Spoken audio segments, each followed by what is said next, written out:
there was this much wealth. We say that sort of thing, right? And you go through here, through the years, and here you have double wealth. Incidentally, this is the first graffiti we can ever find, 1659. It's hanging in the church. This fish is a speciality of the town called bakskål. I saw one at the school. Mm. They are hanging down at the school outside.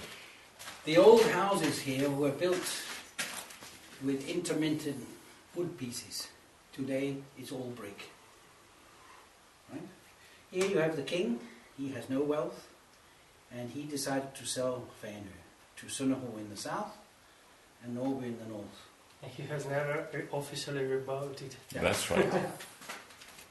And this is the official price too, 6,525 Rijksdaler, which was the system. Yeah. Here we have Sønderho. In the old days, Sønderho used to be up here, near the mill, near the windmill, and north of the church. And then they destroyed the houses and rebuilt them down towards the harbour where we are today. Wealth is increasing. We are increasing with trade, sea trade, with Holland. You see the tiles here, with northern Germany, and increasing all the time. It's called the silver period of Sønderho. But here it breaks down due to the British. They want to come, burn all the houses, steal all the ships, but they don't get very far. This Captain Thompson, he manages to shoot his way out of them. So the Brits retreat. We're still on our way down. Denmark goes bankrupt. It's not only Greece. Denmark can also go bankrupt. And we are back to square one with 2 pieces of wealth. Then the people of Sønderho, they decide we have to do something about it, and they build ships, and many ships. We actually managed to build over 500 ships. And that's a lot, because we have no wood. Yep. The wood comes from the mainland. What we are also now able to do is to sail with these ships, and here the wealth really increases. And now we are 1,100 people in Sønderho. Today we are 300 something or other. And of course, Norby was there at the same time. So Norby has the same sort of increase in wealth. Norby at that time was 1,400 people. Of course, the sailing ships were, of course, a big problem, safe-wise. We had a lot of accidents. And this bowsprit is called a widowmaker in English. And this is a guy who is missing. Missing is a very bad word for people like that, for her. Because missing means you can't remarry. You're only allowed to remarry if your husband is dead or found dead. Yeah. If he's missing, he may come back. Yeah, so you have 5 or 6 or 10 years to wait. And she can't wait that long. She's got 6 or 8 children. The whole sailing period is over, and it all goes down into steamships, which is from Esbjerg. Esbjerg starts up here and takes over from Sønderho and Norby, by the way. So we are back again to 2.5 wealth. And of course, we never really get beyond it. You can see there is some wealth here. By the way, these are 2 politicians who lived in town. Yeah, very famous and good ones, disregarding the political party.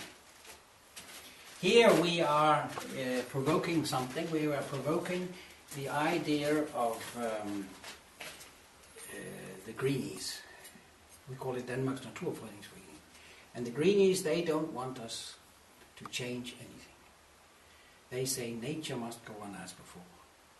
So we have invented this tile and said, look, these seals here, they have to be overprotected. So they're not even allowed to get wet. And here we are counting them with a laptop, and this is the Esbjerg coal generator. And here we are today. This is, by the way, the logo of Fenø, and this is where we are pumping out the sand of the new harbour. That's the whole story in short. That's so. Of course, there are certain things that you don't recognize coming from another country. This was a tragedy for a lot of people, but it was also a good thing. This is where the son of a widow, 14, 15, 16 years old, is asked to be the man in the house. So she signs a contract on board a steamship and says, look, you have to go and do your job and earn the money. So he's away as a 15-year-old for 2 years on a run. Comes back, 4 weeks holiday, and another 2 years. And as soon as she has another boy who has that age, it's out again. And actually, it's not long ago since we stopped this. It was continuing until some. Yeah, I mean, I think it's 2 weeks ago, right? I think it's... No, it's not long ago. Oh, that's Because I had here a boy standing here, and he had been at sea for 32 years. And he was 19 when he came to Shanghai. He couldn't read the road signs, he couldn't read the menu, he couldn't read even the money. Oh yeah. And he couldn't speak to them. He just came on the line. Oh no, it's two new things. You should be no automatic sensors. Nice, really nice. The rest of the museum is a sort of a standard thing, right? I mean, here, if you want to go into detail on things and so on, it wouldn't mean a lot to you because this is where people can see their families and so on. What we do have here... Kom du bare ind her, Skjern. What we do have here is one of my favorites. These are the different boat types that we built here. And here you see how many we built. 140 of these, 134 of these. And we built them 200 meters from here. On a parking lot. Today it's a parking lot. But these are built and this...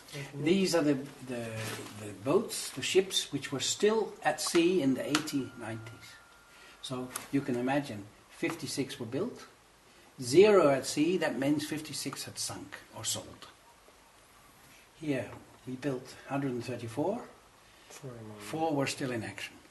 And it also has something to do with the steamships, right? So this is where the steamships sort of took over. But here you see, we didn't build these barks, but we still had 6 plus 4, and 6 of them were made of steel, and probably built somewhere in Holland or in Germany. Maybe just exchanged with some other. Could be, yeah.